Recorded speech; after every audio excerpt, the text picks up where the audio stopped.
Going on, everyone? Welcome back. In this video, we are looking at the Monday NBA slate for Draftkings and Fanduel. We have 10 games to talk about tonight, so let's get started.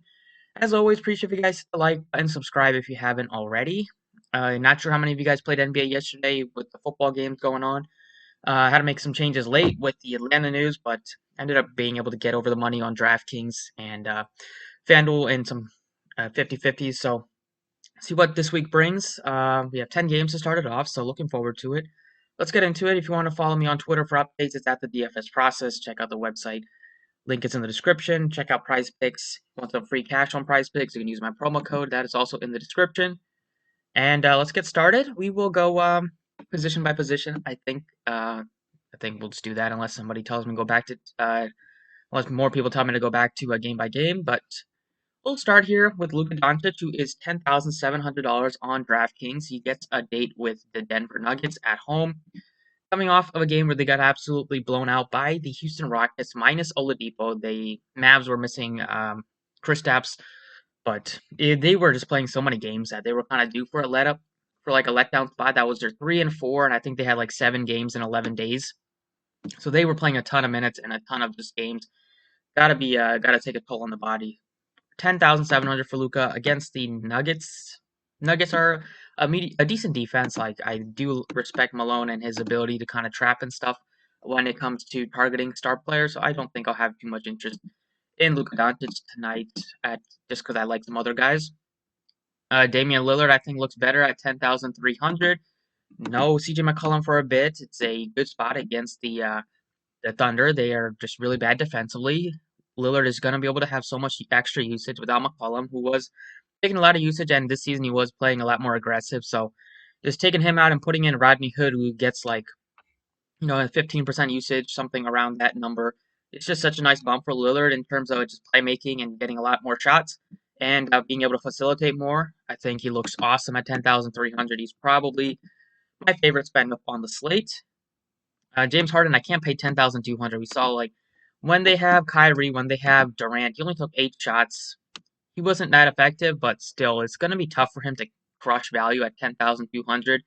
When there's Kyrie Irving, when there's Kevin Durant, you need one of them to miss before I kind of target James Harden.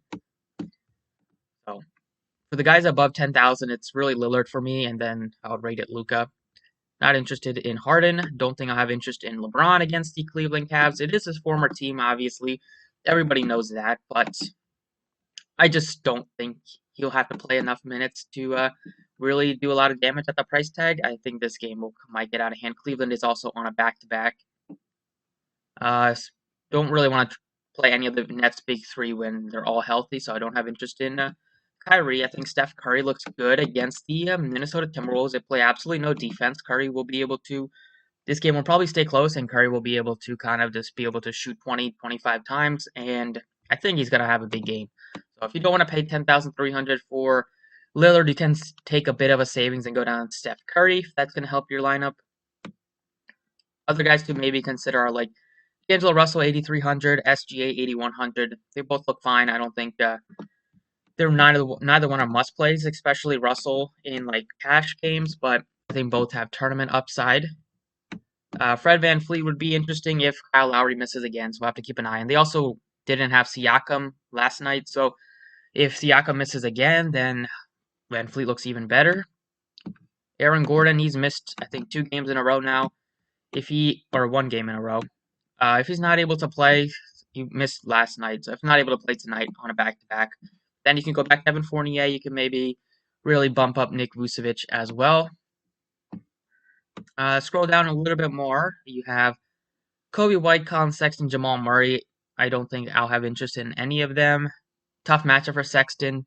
Kobe White, I like him, but I like Zach LaVine a lot more, given his price tag. And then Jamal Murray is fine, but he's really tough to trust because some games he will shoot a lot and be aggressive. And both of these games went into overtime. The last game was double overtime, I believe. So his numbers are a bit skewed. But now that they have Michael Porter Jr. back, it's just tough because Jokic is getting a ton of assists. Below $7,000, no Kemba Walker, so you're going to see Marcus Smart benefit a little bit more. You have DeJounte Murray in a really good spot against the Pelicans. I think he looked awesome at 6,500. You're getting a guy that does a little bit of everything, as evident by his triple double.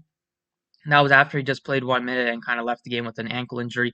Didn't look eliminated by that at all last night, and his price tag went down by 500. He was over 7,500, over $8,000 just a few games ago. Now he gets a huge price decrease down to just 6,500. I think he looks great against the Pelicans. Even though the Pelicans don't play that fast this season, I just think he's like Murray is just too cheap at 6,500.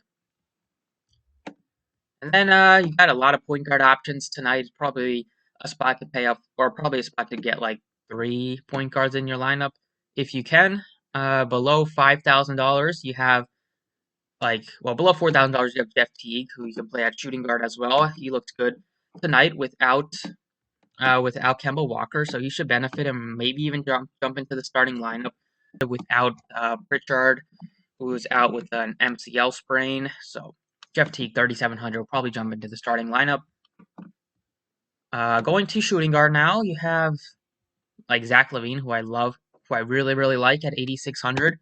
I will go ahead and pencil him in there. His price tag is down. He's a $9,000 plus player. He's 97, 95, 92. Now he's down to 86. It's not an easy spot against Boston, but I just love the price tag on a guy that's going to shoot a ton of shots. He plays a lot of minutes, and he just has a really high usage rate, and he can get hot against anybody, so I'm not too concerned about it. He's just having a good season overall, shooting the ball and just making some plays for the Bulls. He looks really good tonight, I think, given his cheap price tag. I like him more than Jaylen Brown now that Jason Tatum is expected to be back. Other guys at shooting guard, kind of touched on some of these that are point guard eligible as well. I'm not that interested in Beasley or like Rozier. Or Wiggins looks fine against his former team, the Timberwolves, if you wanted to play him. Some of these games have been out of hand, but he's kind of been somewhat consistent in getting you in the 20s and 30s, but 65, you kind of hope for a 40-point game out of him. He looks okay. There's not a ton that looks that good at small forward and shooting guard. So, well, and in his price range, there's not a ton that looks that good. So, I do think Wiggins looks fine.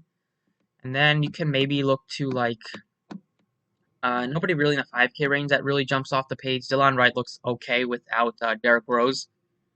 Will Barton is down to 5,000, but now that the Nuggets have so many healthy players, it's kind of tough to play him or like Gary Harris or just you don't know who's going to go off.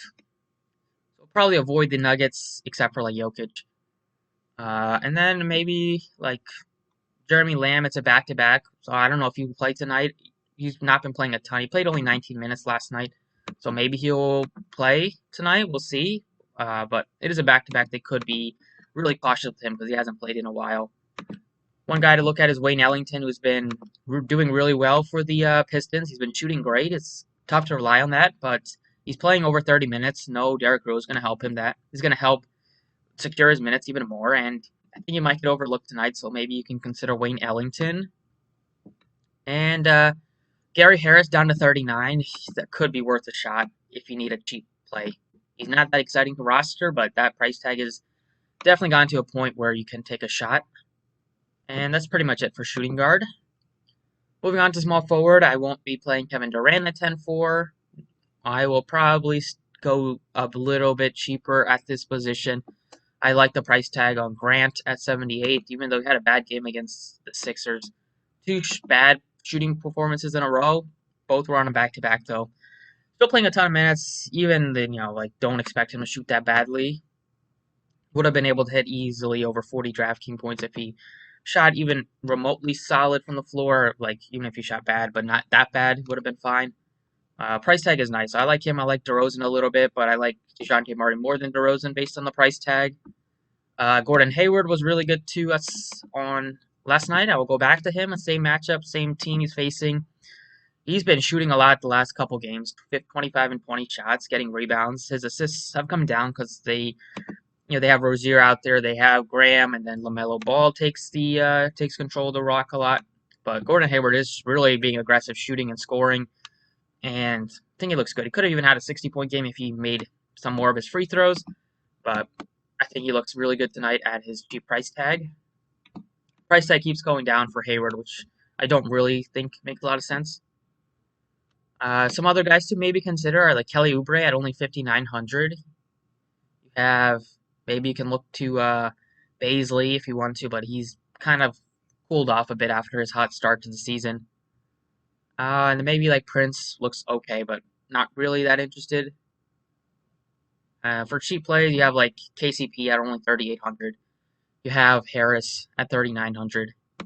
If you need to go cheap, those are the couple guys that look a bit below 4,000. Power forward, Sabonis is pretty expensive at 98. He looks okay. Um, I think there's better point per dollar plays though. Kristaps, don't think I'll get to him at 82. If you want to, you can, but I think there's some better spots. I like the price tags, like mentioned, on Grant, on DeRozan.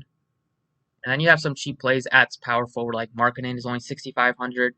Without Carter again, you can play Oubre at power forward if you want to. But you have a couple guys that are, well, one guy that I really like that's below 5,000, right at 4,500 or 4,600 is Roby. Al Horford is, I don't know, they haven't said when he's going to come back.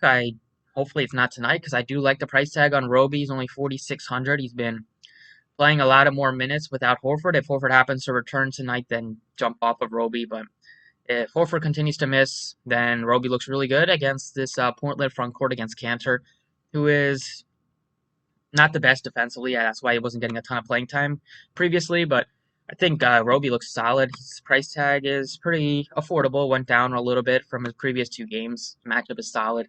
Could get you a double-double at only 4,600. And some guys to look at center here. You have Nick Vucevic looks really good at his cheap price tag, 8,700. You also have some other nice price tags, like if you wanted to go to Markkanen at center, 6,500. You have Steven Adams at 6,000. If you wanted to not spend up here, you have 4,500 left. So if you wanted to go cheap at center, you could play Roby at center as well if you think power forward looks better. For plays that are cheap at center, there's not a ton, so I'll probably go ahead and plug in like Roby at center, unless like I think Embiid is questionable. If Embiid sits, then Dwight Howard would be the plug and play at 4,200. So maybe I'll leave center open just in case Embiid misses and I can plug in Dwight Howard. And that's pretty much it for the DraftKings breakdown. Let's jump over to FanDuel now. All right, on FanDuel here, start off at point guard. No surprise, Luka Doncic is the most expensive guy at 10,700. Then you have nice price tag on Damian Lillard. Lillard looks better than Steph Curry by a lot. Well, not by a lot, but I think he looks better just without McCollum and only $100 difference. Curry's still in play at 96. I'm not that interested in Kyrie Irving at his price tag when I have Curry and Lillard a little bit more expensive. Murray's a little bit tougher to get to on FanDuel compared to his $6,500 tag on DraftKings. Keep an eye on Kyle Lowry. That would make Van Fleet and some others a bit more interesting. Kobe White is only $6,000, so that's definitely a price tag you have some interest in. Don't know why he's so cheap on FanDuel every time. Kind of tough to avoid him. And then you have like Lonzo and Bledsoe. You can pick between them or just kind of avoid them entirely. Don't think it makes too much of a difference. Cole Anthony looks okay at 54, but definitely think that Lillard is going to be the guy that I try to get to. At shooting guard, I like the price tag on Zach LaVine at 9,000. Harden, they're making it a more of a case to target him on FanDuel at 9,800. But I still like Zach LaVine. I still think that Russell looks good. Van Fleet, depending on the news of Lowry, you have a pretty affordable DeRozan. DeRozan shooting guard on FanDuel is like power forward, small forward on DraftKings, so all over the place with his position. Lamb is a fade on FanDuel. Powell is a fade if Lowry happens to play. Rodney Hood is a fade at his price tag. I do like Seth Curry at only 4,600. If Embiid happens to sit, I think he will benefit in terms of a little bit more shots to go around for the entire team, a little bit more usage. So Seth Curry at 46, he looks solid. At small forward, you have like Jaylen Brown is 9,000. I'm not interested at his price tag with Tatum back. You can look to Hayward at 81 or Grant. You have nice cheap price tags on a few, like Evan Fournier is only 5,900. He looks solid, even better if Gordon happens to miss another game. And you have like a few guys that you can look to, like Doug McDermott looked fine at 45. He's been getting a lot more playing time. Same thing with Justin Holiday at 41 until until Levert makes his return or makes his debut for the Pacers. Like Holiday and McDermott are going to be fine plays on FanDuel until they raise the price tag. Like both guys above below 4,500 seems a little bit too cheap. This position, there's a few guys to maybe make a case for. I think Fournier looks solid right in that $5,000 range. That gives you solid upside. At power forward, you have not that interested in Tatum right now until it's a good spot against Chicago, but hasn't played in a while. They could take it easy on his minutes in his first game back. Sabonis is easier to get to on FanDuel at 9,600, just with how expensive some of the other guys are. Boucher's price tag is down to 65. See, is his playing time come down it's definitely come down a little bit. Don't know why, but if Siakam misses again, then he looks solid at 6,500. You have LaMarcus Aldridge sitting at only 5,900. That's a nice tag to kind of consider. And then like Covington, he's been so bad, so bad shooting the basketball. Tough to go to him. I think Roby looks solid right at 4,500. If we still do not have Al Horford for the team, and then like you have Thaddeus Young at 42 with still Carter doubtful. He looks like a decent value. I think I prefer to get up to Roby, but could look to him. And then you saw a really bad game out of Gafford. Maybe people don't play him, but you can take a shot if you wanted to. And then at center here, you have Nick Vucevic at 94. That looks solid. If Embiid misses, obviously you want to get to Dwight Howard, who's only 4,200.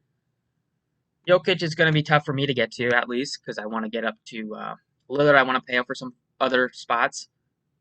The guy that I really like at center is only $5,000, and that's Steven Adams. It's against the Spurs front court. They play somewhat big with LaMarcus Aldridge, and then they have Jakob Poeltl out there, coming off of his worst game of the season, not only 8.6 FanDuel points. He's been really steady besides that. Like, a very few times you've seen him drop below 20 fantasy points. A lot of the time he's in the high 20s, low 30s, and at only 5,000, that's a spot to jump on. Steven Adams, so I really like that price tag on Adams on FanDuel. And with that, I will conclude the video. So thanks for watching, everybody. I really appreciate it. You can hit the like button if you enjoyed. And best of luck tonight.